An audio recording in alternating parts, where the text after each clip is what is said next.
ಸುಮಂತ್ರನು ಪೂಜ್ಯರ ಅಪ್ಪಣೆಯೇನು ಎಂದು ವಸಿಷ್ಠರನ್ನು ನೋಡಿದನು. ಅವರು ದೋಷವಿಲ್ಲ ಎಂದು ಶ್ರೀರಾಮನನ್ನೇ ನೋಡಿದರು. ಶ್ರೀರಾಮನಿಗೆ ಸಹಿಸಲಾರದ ವ್ಯಥೆಯಾಯಿತು. ಅಯ್ಯೋ, ಜಾನಕಿಯನ್ನು ತೊರೆದು ಬಿಡುತ್ತೇನೆ ಎಂದು ನಾನೊಂದು ಆಡಿದಾಗ ಅದು ನಿನಗೆ ದುಃಖಕ್ಕೆ ಕಾರಣವಲ್ಲವೇ ಎಂದು ಪ್ರಶ್ನಿಸಿದರು. ಕರೆಸಿಕೊಳ್ಳುವಲ್ಲಿ ಯಾವುದೇ ಆದರೂ ಒಂದು ತಪ್ಪು ರೂಪಿಸಲ್ಪಡುತ್ತದೆ ಎಂದರು. ಈಗ ಬೇರೊಂದು ಮದುವೆ ಮಾಡಿಸುವಲ್ಲಿ ದೋಷವಿಲ್ಲ ಎನ್ನುತ್ತಾರೆ. ಹಾಗಾದರೆ ಈ ಇವರ ಮಾತಿನ ಗೂಢವೇನು? ಸೀತೆಯನ್ನು ಬಿಟ್ಟದ್ದು ಸರಿ, ಕರೆಸಿಕೊಳ್ಳುವುದು ತಪ್ಪು, ಇನ್ನೊಬ್ಬಳನ್ನು ವರಿಸುವುದು ದೋಷವಲ್ಲ. ಹಾಯ್, ನಿರ್ದೋಷಿಯೇ ಆಗಿರುವ ಸೀತೆಯನ್ನು ಜನಾಪವಾದಕ್ಕಾಗಿ ತೊರೆದಾಯಿತು. ಪಾಪ, ಎಲ್ಲಿರುವಳೋ ಹೇಗಿರುವಳೋ ಯಾರು ಬಲ್ಲರು? ಜೀವದಿಂದಾದರೂ ಇರಬಹುದೇ? ಇದ್ದರೂ ಯಾಕೆ? ಪಣವನ್ನು ಗೆದ್ದು ಕೈ ಹಿಡಿದು ವರಿಸಿ ಏನೇನೋ ಆಗಿ ಕೊನೆಗೂ ಬಸುರಿಯನ್ನೇ ಪರಿತ್ಯಜಿಸಬೇಕಾಯಿತು. ಧರ್ಮದಂತೆ ಮದುವೆಯಾಯಿತು, ಸಂಸಾರ ಹೂಡಿಯಾಯಿತು. ಅಂತೆಯೇ ಪ್ರಾಪ್ತವಾದ ಸಕಲ ಸುಖ ದುಃಖಗಳನ್ನು ಅನುಭವಿಸಿ ಆಯಿತು, ಬಿಟ್ಟೂ ಆಯಿತು. ಈಗ ಎಲ್ಲರೂ ಕೂಡಿ ನನಗೆ ಇನ್ನೊಂದು ಮದುವೆಯನ್ನು ಮಾಡಿಸಲು ಸಿದ್ಧರಾಗಿದ್ದಾರೆ. ಅಯ್ಯೋ ವಿಧಿಯೇ! ಪೂಜ್ಯರೇ ದೋಷವಿಲ್ಲ ಎನ್ನುತ್ತಾರೆ. ಇನ್ನೇನು ಉಳಿಯಿತು? ದೋಷವಿಲ್ಲದಿರಬಹುದು. ರಾಜನು ಅನೇಕ ಮಂದಿಯನ್ನು ಮದುವೆಯಾಗುವುದಿದೆ. ಆದರೂ ನಾನು ಹಾಗಾಗಬೇಕೇ? ರಾಜನಾಗಿರುವುದಕ್ಕಾಗಿಯೇ ಕೈ ಹಿಡಿದ ಮಡಿಯದನ್ನು ತೊರೆದು ಈಗ ಯಾಗ ಮಾಡುವುದಕ್ಕೆಂದು ಬೇರೊಂದು ಮದುವೆಯಾಗುವುದೇ? ಅದು ದೋಷವಿಲ್ಲವೆಂದಾದರೆ ಯಾಗ ಪೂರೈಸಿದ ಬಳಿಕ ಅವಳನ್ನು ಮತ್ತೆ ತೊರೆದು ಬಿಡುವುದೇ? ಬಿಟ್ಟು ಬಿಟ್ಟರೆ ಮುಂದೆ ಆಕೆಯ ಗತಿಯೇನು? ಸಂಸಾರವನ್ನು ಹೂಡುವುದೇ? ಸಂಸಾರವನ್ನೇ ಹೂಡುವುದಾದರೆ ನಿರ್ದೋಷಿಯಾದ ಸೀತೆಗೆ ನನ್ನ ಕಾರ್ಯದ ಪೂರ್ಣ ಹೊಣೆಯನ್ನು ಹೊತ್ತು ಸಾಗಿಸಿದ ಆ ಪರಮ ಪತಿವ್ರತೆಗೆ ನಾನು ದ್ರೋಹ ಬಗೆದಂತಾಗದೆ. ಯಾಗವನ್ನು ಪೂರೈಸುವುದಕ್ಕಾಗಿ ಮಾತ್ರ ಮದುವೆಯಾಗುವುದಿದ್ದರೆ ಆ ಮದುವೆಗಳ ಅರ್ಥವಾದರೂ ಏನು? ನಿಶ್ಚಯವಾಗಿಯೂ ನನಗೆ ಇನ್ನೊಂದು ಮದುವೆಯಾಗುವ ಅರ್ಹತೆ ಇಲ್ಲ. ನಾನು ಮಾನಸಿಕವಾಗಿ ಸೀತೆಯನ್ನು ತೊರೆದವನಲ್ಲ, ಹಾಗೆ ತೊರೆಯಲು ಬದ್ಧನಲ್ಲ. ವ್ಯಾವಹಾರಿಕವಾಗಿ ತೊರೆದಿದ್ದೇನೆ ಮಾತ್ರ. ಬಹುಮಂದಿ ಪತ್ನಿಯರನ್ನು ವರಿಸಿ ಅರ್ಥಕಾಮಗಳನ್ನೇ ಮುಂದಿಟ್ಟು ಜೀವನ ನಿರ್ವಹಿಸಿರುವ ಅನೇಕ ಅರಸರ ನಡವಳಿಗಳನ್ನು, ಆ ಅನರ್ಥಗಳನ್ನು ಕಂಡು ಕೇಳಿ ಸಹಿಸಲಾರದೆ ಧರ್ಮದೃಷ್ಟಿಯೊಂದನ್ನೇ ಮುಂದಿಟ್ಟುಕೊಂಡು ಏಕಪತ್ನಿ ವ್ರತಸ್ಥನಾದವನು ನಾನು. ನನ್ನ ಈ ನಡತೆಯನ್ನು ಚೆನ್ನಾಗಿ ತಿಳಿದಿರಬಲ್ಲ ಈ ಇವರು ಯಾಗಕ್ಕಾಗಿ ಬೇರೆ ಮದುವೆಯಾಗು ಎನ್ನುತ್ತಾರೆ. ಛೇ, ಹೇಗೆ ಸಾಧ್ಯವು? ಪೂಜ್ಯರಾದ ವಸಿಷ್ಠರು ನನ್ನನ್ನು ಪರೀಕ್ಷಿಸುವುದಕ್ಕಾಗಿಯೇ ದೋಷವಿಲ್ಲ ಎಂದು ಅಂದರೋ ಏನೋ. ಸಪತ್ನೀಕನಾಗಿಲ್ಲದೆ ಯಾಗ ಮಾಡುವ ಅರ್ಹತೆಯು ನನಗಿಲ್ಲವಾದರೆ ಯಾಗವೇ ಬೇಡ. ಜನರ ವಿಶ್ವಾಸವನ್ನು ಉಳಿಸಿಕೊಳ್ಳುವುದಕ್ಕಾಗಿ ಈ ಯಾಗವನ್ನೇ ಬಿಟ್ಟರೂ ಬಿಡಬಹುದು ಎಂದು ಬಹುವಿಧವಾಗಿ ಯೋಚಿಸಿಕೊಂಡು ನಿರ್ಧಾರವನ್ನು ತಳೆದ ಶ್ರೀರಾಮನು ಗಂಭೀರವಾಗಿ, ದೋಷವಿಲ್ಲದಿದ್ದರೂ ನಾನು ಇನ್ನೊಂದು ಮದುವೆಯನ್ನು ಮಾಡಿಕೊಳ್ಳಲಾರೆನು.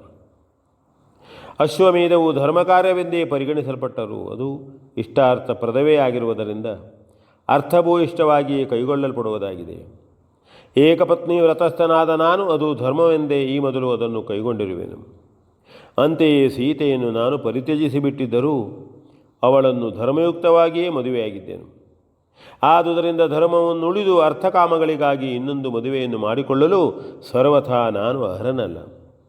ಅರ್ಹತೆ ಇಲ್ಲದ ಮೇಲೆ ನಾನದನ್ನು ಯಾವುದಕ್ಕಾಗಿಯೇ ಆದರೂ ಬಯಸಲು ಕೂಡ ಸಿದ್ಧನಿಲ್ಲ. ಅಶ್ವಮೇಧವನ್ನು ಮಾಡಲು ಪತ್ನಿ ಇಲ್ಲದ ನನಗೆ ಅದೇ ಕಾರಣದಿಂದ ಅರ್ಹತೆ ಇಲ್ಲವಾದರೆ ನಾನು ಅದನ್ನು ಕೂಡ ಕೈಗೊಳ್ಳುವುದು ತಪ್ಪಾಗಬಹುದು ಎಂದು ನುಡಿದನು. ಈ ಮಾತನ್ನು ಕೇಳಿ ಋಷಿಗಳೆಲ್ಲರೂ ಮುಖಮುಖ ನೋಡಿಕೊಂಡರಲ್ಲದೆ ಯಾವ ಮಾತನ್ನೂ ಆಡಲಿಲ್ಲ. ಆಗ ವಸಿಷ್ಠರು, ಶ್ರೀರಾಮ, ನಿನ್ನ ಮಾತು ನ್ಯಾಯವಾದುದೇ ಆಗಿದೆ. ಅಶ್ವಮೇಧವನ್ನು ಮಾಡಲು ಸರ್ವ ವಿಧದಿಂದಲೂ ನೀನು ಬಾಧ್ಯನು. ಧರ್ಮಯುಕ್ತವಾಗಿಯೇ ಸೀತೆಯ ಪತಿಯೆನ್ನಿಸಿದ ನೀನು ಅವಳನ್ನು ತ್ಯಜಿಸಿಬಿಟ್ಟರೂ ಅವಳ ಗಂಡನೇ ಆಗಿರುವೆ. ಏಕಪತ್ನಿ ವ್ರತಸ್ಥನಾದ ಮೇಲೆ ಬದಲು ಮದುವೆಯಾಗಲು ಸಾಧ್ಯವಿಲ್ಲ. ಕೈಕೊಂಡ ಯಾಗವನ್ನು ಪೂರೈಸದೆಯೂ ಗತ್ಯಂತರವಿಲ್ಲ. ಭಾರ್ಯ ವಿರಹಿತನಾದುದರಿಂದ ಯಾಗದೀಕ್ಷಿತನಾಗುವಲ್ಲಿ ಸ್ವರ್ಣ ಪ್ರತಿಮೆಯನ್ನು ಮಾಡಿಸಿ ಸೀತೆಯ ಪ್ರತಿನಿಧಿಯಾಗಿ ಸ್ವೀಕರಿಸಿಕೊಳ್ಳಬಹುದು. ಹಾಗೆ ಮಾಡುವುದರಿಂದ ಬಿಟ್ಟ ಸೀತೆಯನ್ನು ಕರೆಸಿದಂತಾಗುವುದಿಲ್ಲ, ಬೇರೆ ಮದುವೆಯನ್ನೂ ಆದಂತಾಗುವುದಿಲ್ಲ. ಚಿನ್ನದ ಪ್ರತಿಮೆಯು ಯಜ್ಞ ಕಾರ್ಯವು ಪೂರ್ಣಗೊಂಡ ಮೇಲೆ ಬೇಕಾಗಿಯೂ ಇಲ್ಲ. ವಿಧಿವಿಹಿತವಾಗಿ ಪೂರೈಸಲ್ಪಡಬೇಕಾದ ಯಜ್ಞಕರ್ಮದಲ್ಲಿ ಅದೇ ಸೀತಾ ಪ್ರತೀಕವು ನಿನ್ನ ಧರ್ಮಪತ್ನಿಯನ್ನು ಪ್ರತಿನಿಧೀಕರಿಸುತ್ತದೆ. ಮಾನಸಿಕವಾಗಿ ನೀನು ಅವಳನ್ನು ತೊರೆಯದೆ ಲಾರದವನಾದರೂ ಬಹಿರಂಗವಾಗಿ ಪರಿತ್ಯಜಿಸಿರುವೆ. ಅಂತೆಯೇ ಅಂತರಂಗಿಕವಾಗಿ ಆಕೆಯು ನಿನ್ನನ್ನೇ ಹೊಂದಿದ್ದರೂ ಬಹಿರಂಗವಾಗಿ ನಿನ್ನೊಂದಿಗೆ ಬಂದಿರಲು ಅನುಕೂಲವಿಲ್ಲ. ಆ ದ್ಯೋತಕವಾಗಿಯೇ ಸ್ವರ್ಣಸೀತಾ ಸಹಿತನಾಗಿ ಯಾಗವನ್ನು ನೀನೇ ಪೂರೈಸು ಎಂದು ನುಡಿದರು. ವಸಿಷ್ಠರ ಈ ಮಾತು ಎಲ್ಲರಿಗೂ ಹಿಡಿಸಿತು. ಶ್ರೀರಾಮನಿಗೂ ಒಂದು ರೀತಿಯ ಸಮಾಧಾನವಾಯಿತು. ಎಲ್ಲ ತಾಯಿಯರನ್ನೂ ಬಂಧುಗಳನ್ನೂ ಕರೆದುಕೊಂಡು ಶ್ರೀರಾಮನು ಮುಹೂರ್ತ ನೋಡಿ ನೈಮಿಷಾರಣ್ಯಕ್ಕೆ ಪ್ರಯಾಣ ಮಾಡಿದನು. ಮೊದಲಾಗಿ ಹೋಗಿ ಭರತನು ಸಿದ್ಧ ಮಾಡಿದ್ದ ಯಜ್ಞಶಾಲೆಯ ಅದಕ್ಕೆ ತಕ್ಕಂತೆ ಸುಯೋಗ್ಯವಾಗಿಯೇ ಹೊಂದಿಕೊಂಡಿತ್ತು. ಎಲ್ಲರಿಗೂ ಬೇರೆ ಬೇರೆ ಬಿಡಾರಗಳಿಗಾಗಿ ಎಲೆಮನೆಗಳನ್ನು ನಿರ್ಮಿಸಲಾಗಿತ್ತು. ಬಳಿಯಲ್ಲಿಯೇ ಗೋಮತಿ ನದಿಯ ಪರಿಶುದ್ಧ ಜಲ ಶ್ರೀರಾಮನ ಜೀವನವನ್ನೇ ಹೋಲಿಸಿ ಪ್ರವಹಿಸುತ್ತಿತ್ತು. ಬಳಿಯಲ್ಲೇ ನಾನಾ ಪುಷ್ಪಲತೆಗಳು ಹೂಗಿಡಗಳು ಸಂಪತ್ಸಹಿತವಾಗಿ ಕಳೆಗೊಂಡಿದ್ದವು. ಶ್ರೀರಾಮನೇ ಅಲ್ಲಿ ಅಶ್ವಮೇಧವನ್ನು ಕೈಗೊಳ್ಳುವಲ್ಲಿ ಅದು ಮತ್ತಷ್ಟು ವಿಶೇಷತೆಯನ್ನು ತಳೆಯಿತು. ಕಾಡು ವಿಸ್ತಾರವಾಗಿದ್ದರೂ ಮುನಿಪೋತ್ತಮರ ತಪಃಪ್ರಭಾವದಿಂದ ಪ್ರಶಾಂತಗೊಂಡಿದ್ದಿತ್ತು. ಕುರುಚಲು ಪೊದೆಗಳನ್ನೆಲ್ಲ ಕಿತ್ತು ಬೇಕಾದ ಹಾಗೆ ನೆಲವನ್ನು ಸರಿಪಡಿಸಿದ್ದುದರಿಂದ ಬಹುಮಂದಿ ಬಂದು ಸೇರಿದರೂ ಸ್ಥಳಾಭಾವವಿರಲಿಲ್ಲ. ಹಾಗೆಯೇ ಉಳಿದುಕೊಳ್ಳುವುದಕ್ಕೂ ಗುಳಿಚಪ್ಪರಗಳು ನಿಯತಗೊಂಡು ಅದೊಂದು ಮಹತ್ವಪೂರ್ಣವಾದ ಉತ್ಸವದ ಪ್ರದೇಶದಂತೆ ಕಂಗೊಳಿಸುತ್ತಿದ್ದಿತು.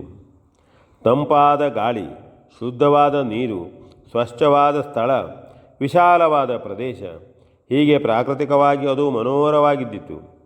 ರಾಜೋಚಿತವಾಗಿ ಅಲಂಕಾರಗೊಂಡು ಯಜ್ಞವೇದಿಕೆಯೇ ಮುಂತಾದ ಪವಿತ್ರತಮವಾದ ಹೊಂದಿಕೆಗಳಿಂದ ಮತ್ತಷ್ಟು ಶೋಭಾಯಮಾನವಾಗಿ ರಾರಾಜಿಸುತ್ತಿದ್ದಿತು. ಅಲ್ಲಲ್ಲಿ ಸ್ನಾನಘಟ್ಟಗಳು, ಸಂಧ್ಯಾಮಂಟಪಗಳು ನಿರ್ಮಿಸಲ್ಪಟ್ಟಿದ್ದವು. ಹಿಂದಿನ ಯಾವತ್ತೂ ಅವಶೇಷಗಳನ್ನು ತೊಳೆದು ಶುದ್ಧಗೊಳಿಸಿದುದರಿಂದ ಶ್ರೀರಾಮನು ಕೈಗೊಳ್ಳುವ ಅಶ್ವಮೇಧಕ್ಕಾಗಿಯೇ ನಿಯತಗೊಂಡಂತೆ ಪ್ರದೇಶವದು ಸಕಲ ವಿಧಗಳಿಂದಲೂ ಪೂರ್ಣಗೊಂಡಿದ್ದಿತ್ತು. ಮುಖ್ಯವಾಗಿ ಅನ್ನದಾನದ ಸಲುವಾಗಿ ಪ್ರತ್ಯೇಕವಾಗಿ ವ್ಯವಸ್ಥೆಯಾಗಿದ್ದಿತ್ತು. ಹಾಗೆಯೇ ಯಜ್ಞಪೂಜಾದಿಗಳಿಗೆ ಕೂಡ ವಿ ಎನ್ ಭಾಗವತ್ ಬರ್ಪಳ್ಳಿ.